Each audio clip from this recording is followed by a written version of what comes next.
Hello everyone. तो हम आज बात करने वाले हैं पवन सिंह जी और शिवानी सिंह का एक बहुत ही बेहतरीन बोलबम सॉन्ग के बारे में, जिसका पोस्टर आ चुका है।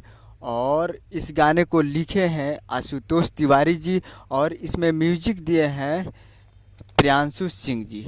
और इसे गाए हैं पवन सिंह जी और शिवानी सिंह जी, जो कि आपको स्क्रीन के ऊपर दिखाई दे रहा है। जिस सॉन्ग का टाइटल रखा गया है चूरी हरी हरी, जिसका टाइटल है चूरी हरी हरी। और वीडियो में है पवन सिंह जी और अस्ता सिंह जी, फिट में है अस्ता सिंह जी। तो ये बहुत ही जल्द आप लोगों को देखने को मिलेगा और ये कमिंग सून है। बहुत ही जल्द आप लोगों को ये बोलबम सॉन्ग देखने को मिल सकता है। और ये आने वाला है Usha films present Bhojpuri YouTube channel पे। Usha films present Bhojpuri YouTube channel पे तैयार रहिएगा, बहुत ही जल्द आएगा, यानी एक दो दिन में आ जाएगा। कमिंग सून है, बहुत ही जल्द आप लोग को देखने को मिलेगा। तो उम्मीद करूँ कि वीडियो अच्छा लगा तो चैनल को सब्सक्राइब बेल आइकन प्रेस करिए, कैसे खेसारी लाल यादव जी और पवन सिंह जी का लेटेस्ट न्यूज लाते रहे।